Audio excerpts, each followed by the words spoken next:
Advisory Council on Historic Preservation's new podcast, Preservation Perspectives. I'm Lynn Richmond, the ACHP's Communications and Public Affairs Specialist. The ACHP is the only federal agency wholly devoted to historic preservation.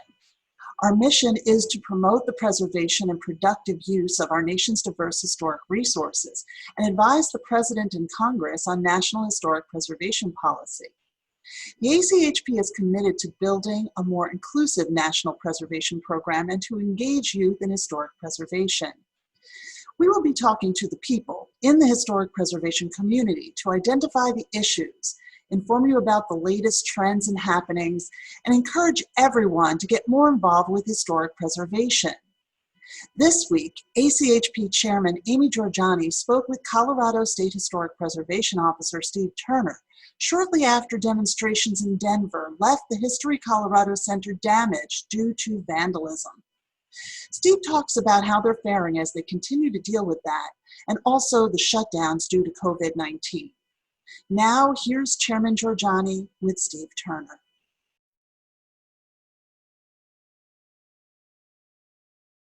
Hi, I'm Aimee Jorjani, Chairman of the Advisory Council. Today with me is a pleasure to see, even virtually here, is Steve Turner, who's a State Historic Preservation Officer for the state of Colorado and wears a variety of hats in that role. So thank you, Steve, for being here today. I was visiting with you in Denver, I think earlier this year in February. I so enjoyed my tour of History Colorado's facility at that time. Your entity and museum are very unique and just a wonderful service to the state. Unlike other SHPOs who largely do not run museums such as yours and the expanded services you provide, I suspect during this time of museums being shut down, you are enduring some greater challenges due to a rather snowball effect of factors from the pandemic and more recent events. Can you describe that to us? You're right, Amy, and that right now is a time of great challenges. I will say, though, I think in a way, having the dual role of both SHPO as well as executive director of our state museum system, it's actually, there are times like this that it's to a degree fortuitous that we actually have both of those roles. And I think you'll see a lot of that, or I see a lot of that, I should say, when I am going to talk to people over at the state capitol about what the Colorado State Historic Preservation Office is doing. They already have sort of a sense of what all we do because of the presence of the museum. In a way, it sort of amplifies our place, our presence in the state in a way that I think is really positive for the State Historic Preservation Office. The times right now, though, as you can imagine, are quite challenging. We have shifted all of our State Historic Preservation Office functions to a work-at-home function. That's been, what that has shown is both the ability to keep doing this important work even from a remote location, but it's also shown the challenges of not being as, I would say, almost automated as we need to be. By that, what I'm talking about are things like E106 or having all of our records in our building digitized. It's pointed out the true challenge that we have to do business when we don't have that kind of information readily accessible. Of course, the museum operations has come with a whole set of different challenges, not only the financial challenges caused by the fact that we've had to close operations down and we've had an entire quarter of lost revenue, but more recently our building is immediately in the downtown Denver area. And with the protests that have been occurring in Denver, our museum has sustained quite a bit of damage as a result of the protests in terms of broken windows, a lot of graffiti, those kinds of things. To add to the financial constraints, you're having to fix up the exterior part of the building now as well. How have Section 106 reviews been affected by? I know it's a vast state, a lot of rural areas as well. Right. You know, I have to say, and I've been pleasantly surprised, and I really attribute our very, very well-oiled Section 106 review process and our team, which just does a great job with the fact that the reviews have not been interrupted as much as I was afraid that they would be. We've been able to really continue the process. We are responding in timely fashion, but as I said, what this has shown us, I think, two things. One is the incredible need to move towards a more of an electronic format. So we still in Colorado, even though we're moving in that direction, we still are essentially paper-based. So we have, even during our state mandated shutdown, we had to have a person going in the office every day, opening the mail, which was still being delivered, scanning it, and then sending it out to the right person to process that particular 106 review case.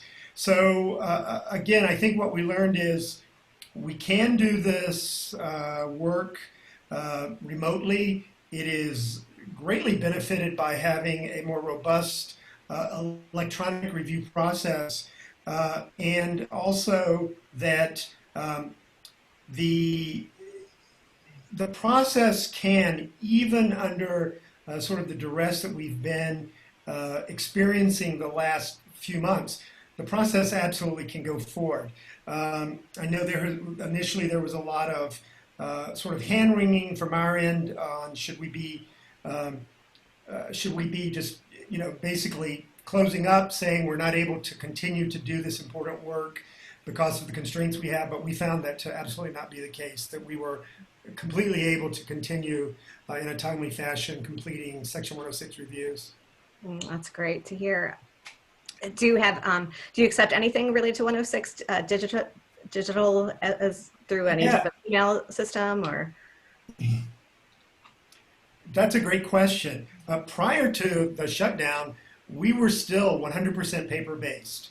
I tell people all the time, partly jokingly, but partly being completely honest, I say we do business not the way it was done in the 20th century, but the way it was done in the 19th century. We were completely a paper-based system. People would mail things to us, we would respond, and then we would mail them back. What we are now doing is we are accepting electronic submissions. It goes without saying that our partners, our customers, are thrilled that they're able to communicate with us electronically. We are actually finding real efficiency in that system too. As I said, the main thing for us has to do with retrieving files, archaeological studies, various things that we need to access to complete the review that unfortunately are still in 100% paper format because we've not got all of our what we would call legacy data digitized. Yeah, that's understandable. It sounds like there's some lessons learned with this somewhat shutdown period of time of working. So. Yeah, absolutely. It really does become critical to have both a system that can accommodate a lot of electronic back and forth, help you keep track of it, help you keep proper electronic records organized so you're not just doing random emails that somehow get lost. I'm kind of laughing. The reason is we've had one problem during this period, which involved a 106 case that an applicant did send to us. They sent it directly to me. Oh well, that was apparently not the thing to do. I somehow missed it, and about a month later, we got an email from them asking if we had followed up, and it was completely my fault. And all the other emails that I get had come in. So the other lesson that I think that shows us is that even though we need to be doing this in an electronic format, just a pure email system is not the system you want to use because it is easy for something to fall through the cracks and you don't know because it's an email from 3 weeks ago and buried by hundreds, if not thousands of emails. So it is very critical to have a more formal electronic system that sort of registers incoming cases, tracks the correspondence, perhaps can generate ticklers for staff if they're behind or if they're getting close to a deadline. So that's the kind of system that we are absolutely on board to develop now. Yeah, like a project management system. Right. Yeah. Right. Can you tell me, I know History Colorado operates a variety of museums around the state as well, and I suspect they've been shut down. And Yes. can you tell me more about some of those different venues and where they are? Sure. We have 10 museums all around the state, and it runs the gamut from the oldest continuously occupied state building, which is Fort Garland, an adobe fort in the San Luis Valley, to the Georgetown Loop train, it's a steam train in Georgetown, Colorado, to our brand new, a year and a half old now, Ute Museum in Montrose, Colorado. And then we have a number of house museums.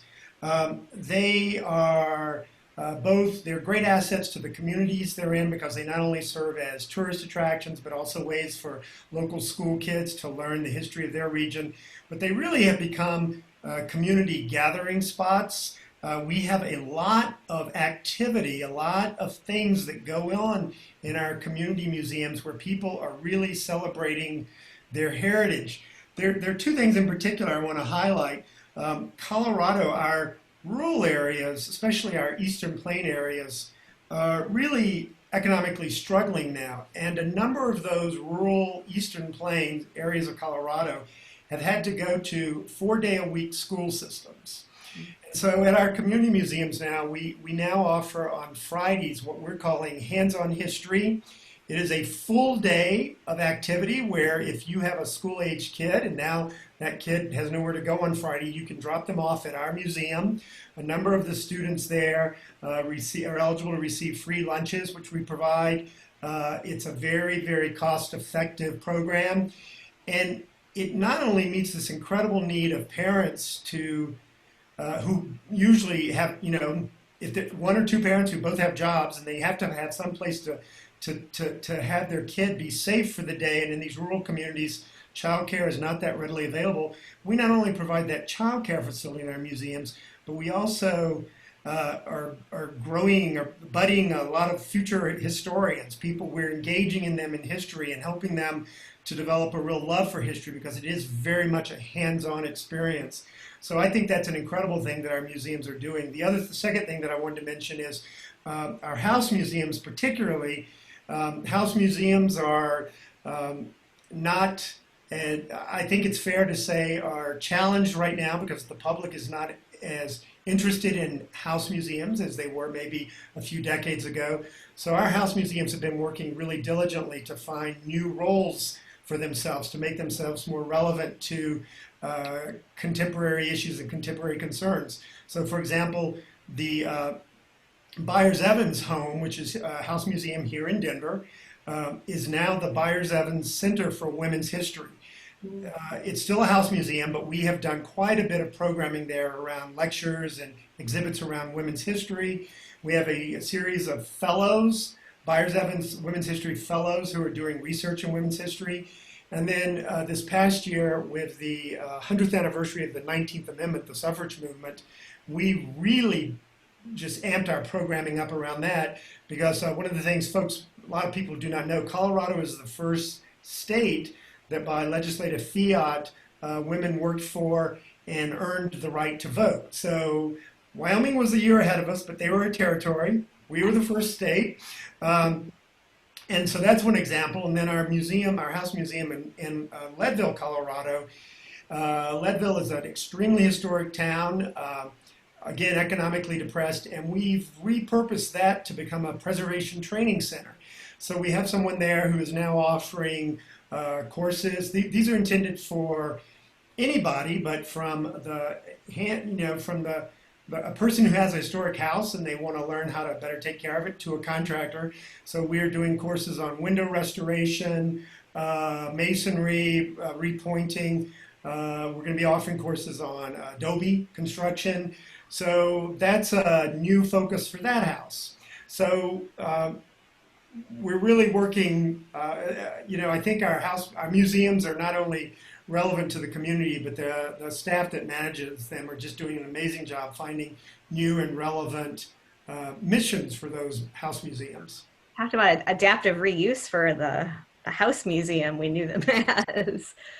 Wow, I've got a growing list of places I need to go see. Definitely the Ute Museum and this one in Leadville that I am just now thinking about.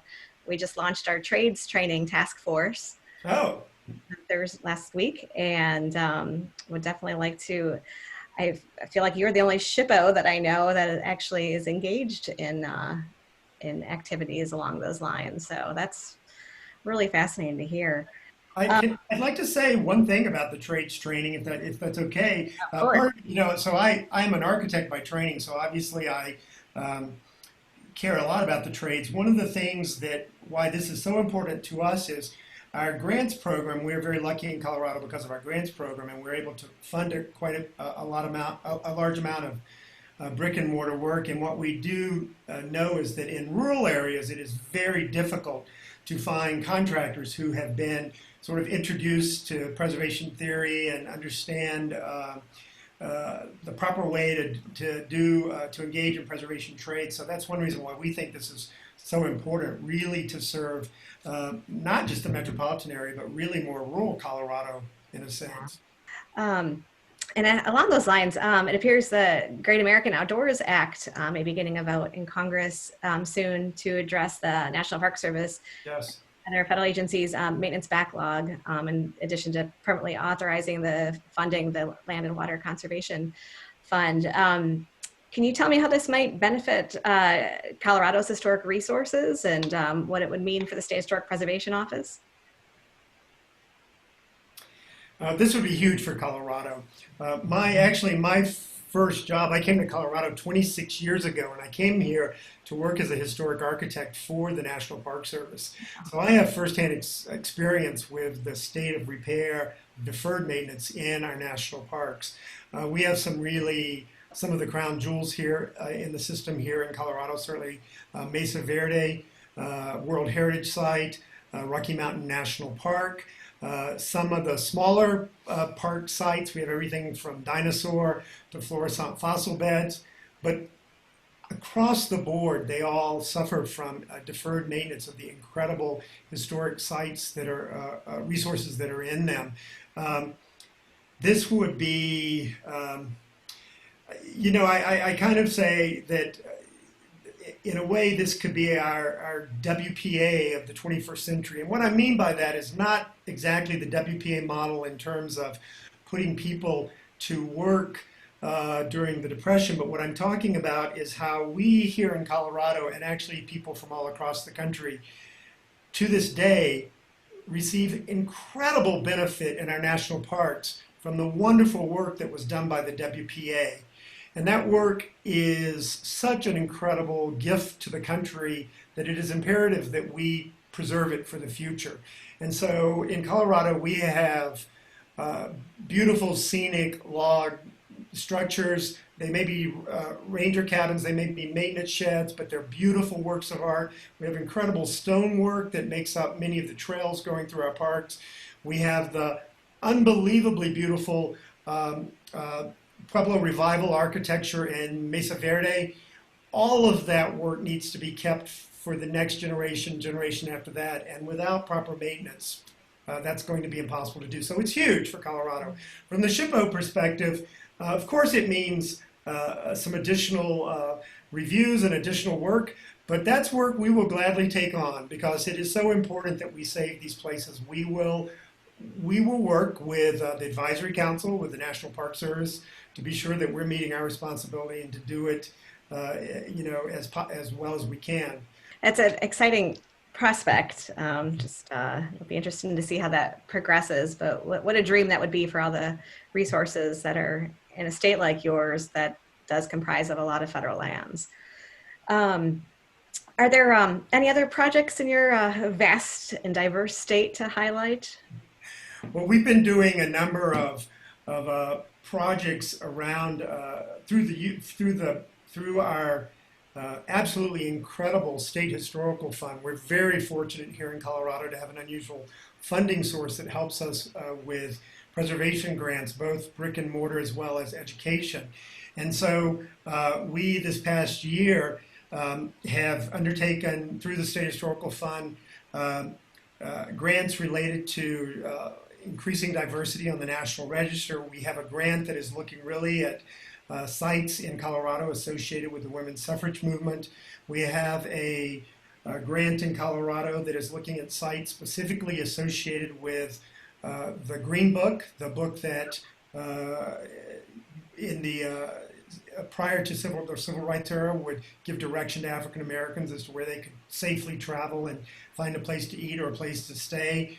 So we've got a lot of those kinds of activities going on. I think probably one of my favorite activities that we've got going on right now is a project that is we're working with the National Trust on, as well as we will be working with the Advisory Council. Right now we're just in a planning mode with the National Trust, and this January we're going to be pulling together, well, originally we were going to be doing it in person. It probably will be a virtual experience now, but we're going to be pulling together preservationists from all over the country, the brightest and smartest minds that we can find, to help us explore what is preservation in the 21st century, especially as related to the American West. I know there have been a number of efforts looking at this. I know both, I believe, Cornell as well as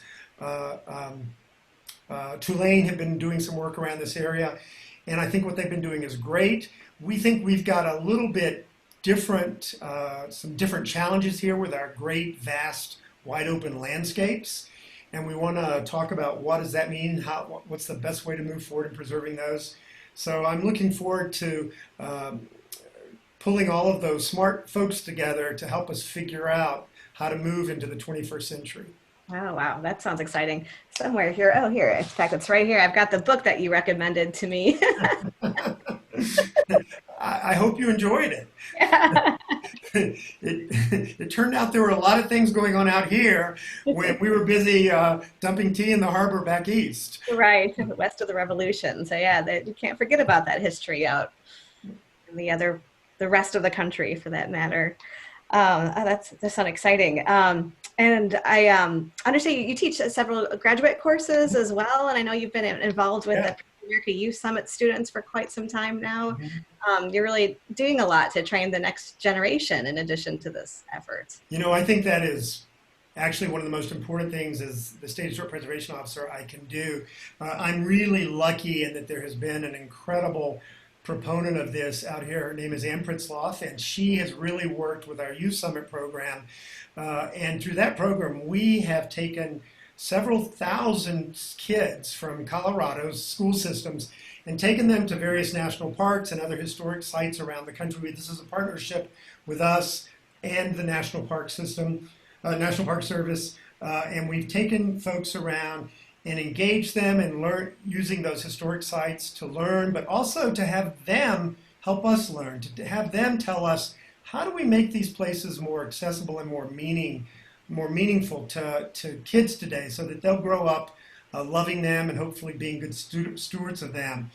So we're really active in that. The other thing is, actually, I'm not just teaching classes. I'm actually the director of the University of Colorado Denver Historic Preservation Program. That's a fairly new hat I wear. And I have to say, even though I've only been doing that now for 6 months, I think every SHPO should be the director of the preservation programs in their state, because it turns out it's not that it's just a lot of work. It's an incredible, the opportunities it presents are just amazing. I've been able to connect the preservation students with the work of the SHPO so much more closely than we would in the past. But how we're benefiting from it as the SHPO is these students, these are all graduate students, so they all end up doing thesis, and they are all, again, this is my first semester, but I actually have on my desk right here, I'll show you, you're showing your book.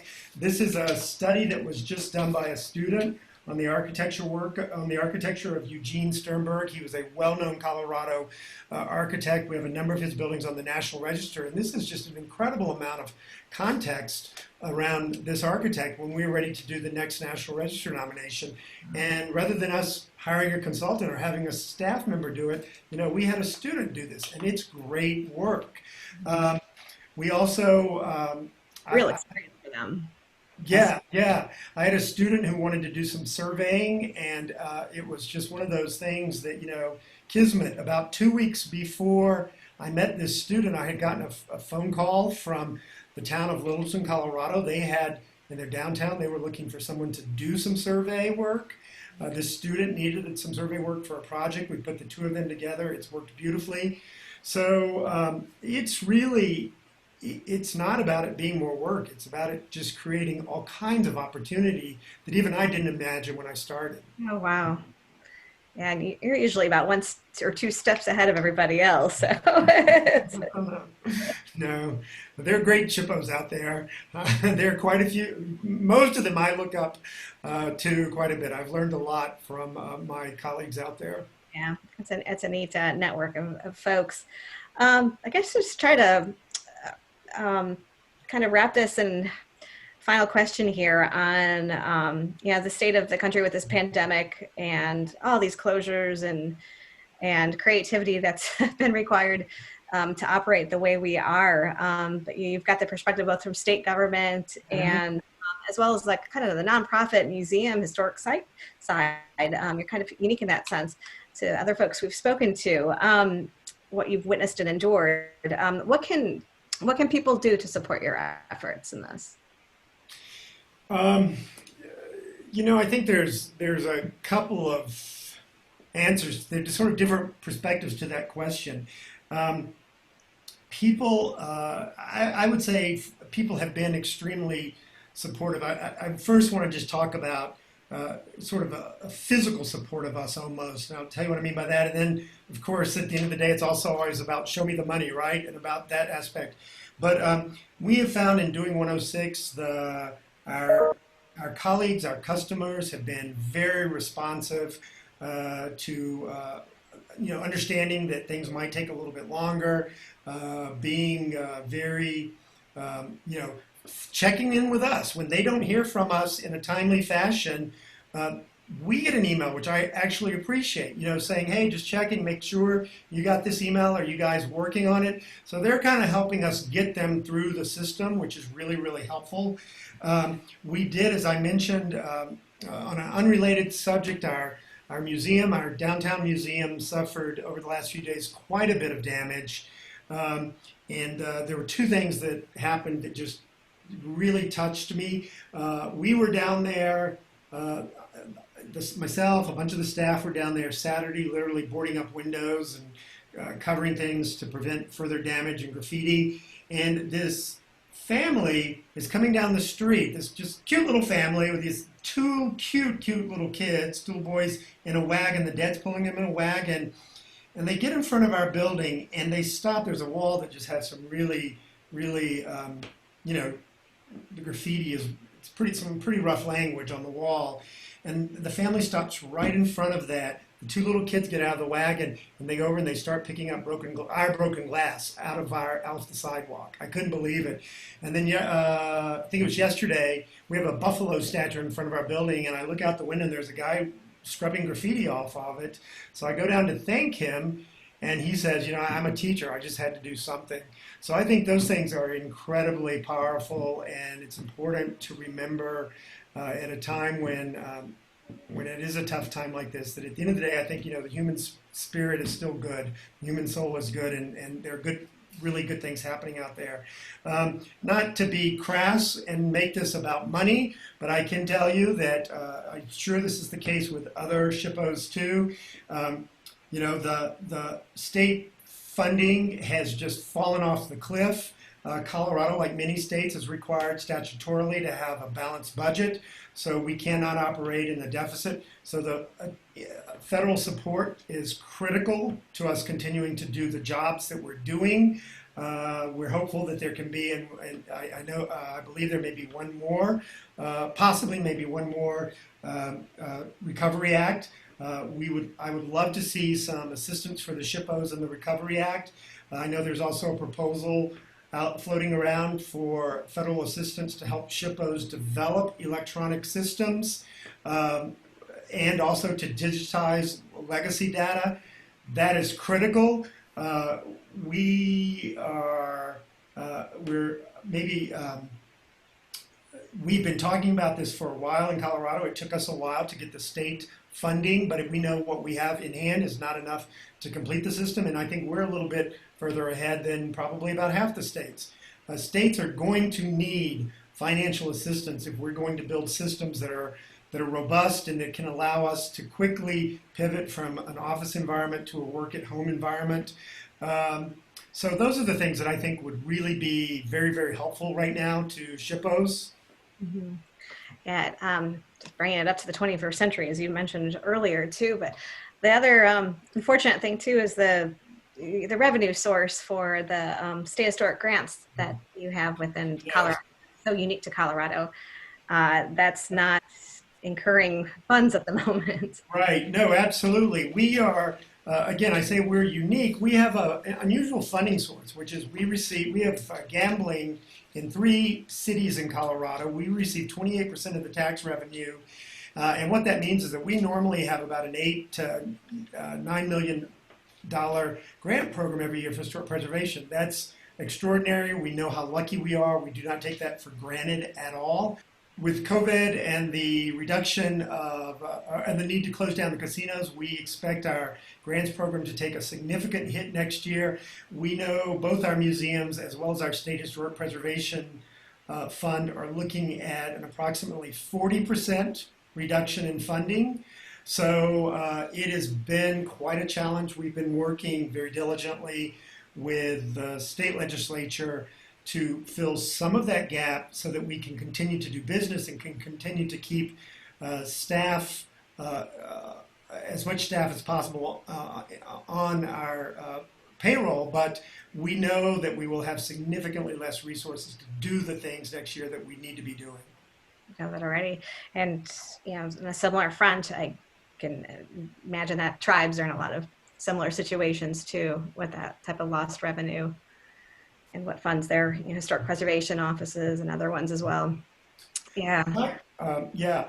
Tribes I think are in a really tough place because they in many cases that is a source of some of their funding. But as you also certainly know, the federal support of TIPOs is significantly less than it probably needs to be. I mean, I think there are 150-ish TIPOs and 100. Yeah. Oh, and the level of funding that they're at, it is a very, very tough endeavor for tribal TIPOs. Yeah, yeah. Well, gosh, I just really thank you for your time and your perspective from the many hats that you wear in the great state of Colorado. And we're just grateful for all you do. And I hope when it's feasible that I can come out and see you again and see some of these other sites in Colorado. Great. Well, thank you very much for asking me to participate in this. And I really appreciate your leadership at the Advisory Council. And I look forward to continuing to work with you. All right. Thank you, Steve.